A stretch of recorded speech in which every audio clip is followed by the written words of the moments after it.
Chances are you already know what the Owl House is. However, for those of you who don't, here's a quick summary. The Owl House is an animated show on Disney which follows the main character, Luz Nacida, who finds herself in a different world after stumbling upon a door portal on her way to camp. This world is full of magic and fantasy, something that Luz was a huge fan of in the human world. The portal she came through belonged to a witch named Ida, who uses it to collect human artifacts to sell. She befriends Ida and stays at her home, the Owl House. As a human, Luz can't perform magic like other witches, but with Ida as her mentor, Luz begins to learn magic in her own way. In this journey, she meets friends, enemies, allies, and villains. With the brief summary out of the way, I'd like to now give a spoiler warning for the entire show all the way up until the latest episode of Season 2, as I will be talking about a specific relationship within the show. During the first season, Luz meets a witch named Amity. She's a competitive high achiever who does not take too kindly to Luz at first. As their relationship develops over the first season, so does Amity's character, and we learn more about why she acts the way she does, as well as watching her interactions with Luz slowly become less aggressive and more friendly. However, it is in the 16th episode of the first season, Enchanting Gromfright, that began the romantic tension between these two. It is revealed that Amity wanted to ask Luz to the Magic World's version of prom, and that she never did because of her fear of being rejected. And just this scene, nothing about this can or should be interpreted as straight. For the remaining episodes of the first season, it's made even more obvious that Amity's romantic interest in Luz is growing as her behaviour becomes flustered and nervous. At this point in time, we don't see the same feelings being reciprocated by Luz, and she seems entirely oblivious as to why Amity becomes flustered. Until the second season. Our first episode that features Amity this season is extremely important to Amity's own character development, which in turn leads to the development of her and Luz's relationship. We meet Amity's parents, whose actions clearly explain why Amity has such high expectations for herself. She's quite literally mentally controlled by her mother. However, this is the episode where she chooses to stand up for herself and make choices based on what she wants, which is to protect her friends and more specifically, Luz. This is the first time we see Luz look at Amity the way Amity looks at her, which I believe is the key moment that Luz understands and realises her own feelings towards her. We then have another episode full of Luz and Amity interactions, and holy crap did it deliver. They have the task to recover a diary in the library that Amity works at, but getting it requires risking being fired. During this, we see Amity being motivated by Luz and a future with her. Eventually they are caught and Amity gets fired, which leads to Luz completing many quests in order to get her job back for her. She then visits Amity's house to tell her the news about her job, which eventually leads to this. I hope you and I can become good friends.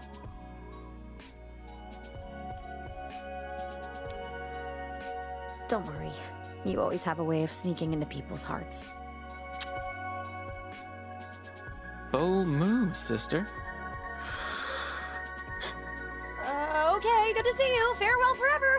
Why did I do that? Why did I do that? Why did I do that? Why did I do that? Holy shit. Keep in mind this is on Disney, a company notoriously known for denying or censoring queer representation. Now you definitely cannot call anything about this a friendship.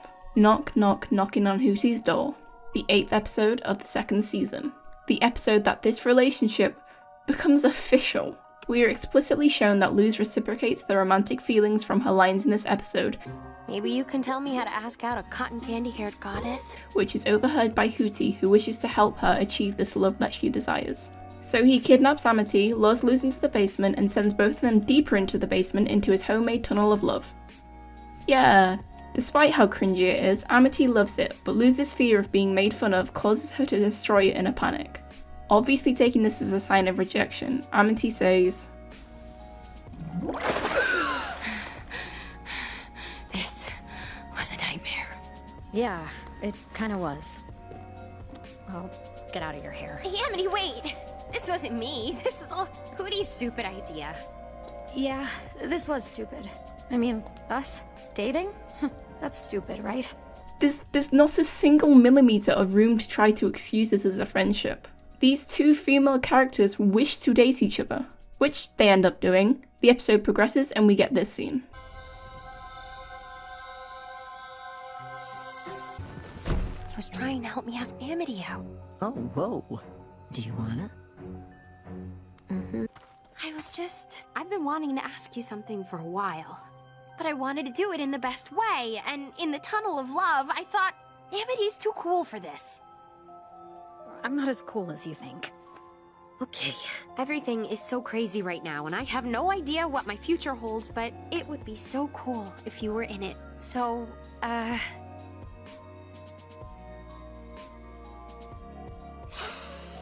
you want to go out with me? no, I was so ready. I'm sorry, you can say it. Okay, Amity Blight, do you want to go out with me? Yes! Okay!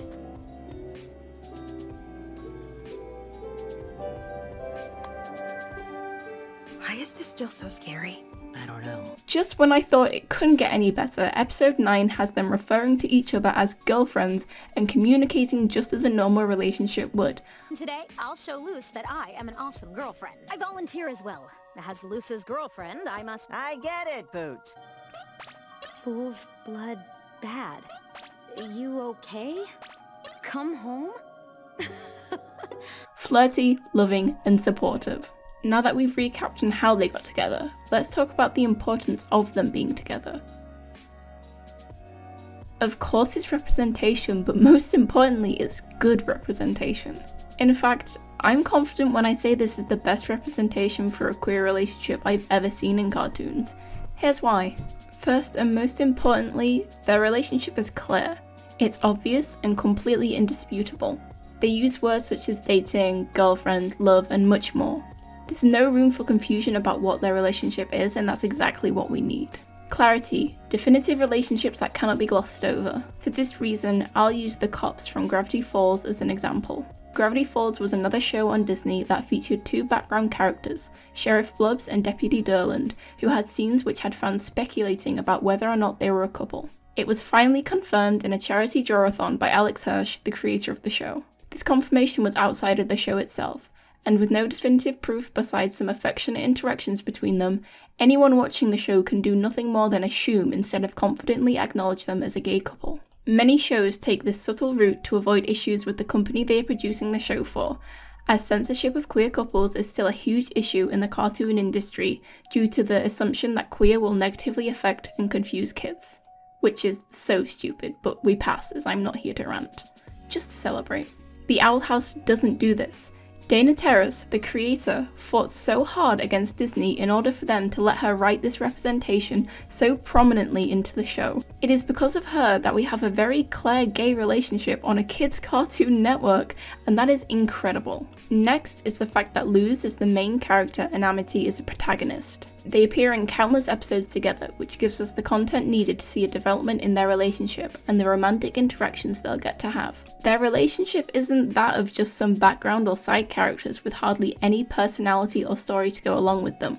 We get their full personalities individually, so that they're not limited to being only a relationship. We get to see full characters that we can love separately from each other as well as together. It doesn't just feel like another token gay couple. Yeah, it's nice to see those background couples or a character mentioned once that happens to be queer, but those characters will never be relatable or enough to represent gay kids. Seeing interactions, arguments, problem solving in queer relationships in cartoons will further help normalize them. This is referring to the gay kisses in the background of Star vs. the Forces of Evil, characters like Spinnerella and Natasha that have an established relationship but hardly have any screen time in comparison to the main cast. And the relationships that you only get to see once, like, is it Chloe and Jackie in Star vs. the Forces of Evil? I don't know. I haven't watched that, but I'm pretty sure that only appeared once.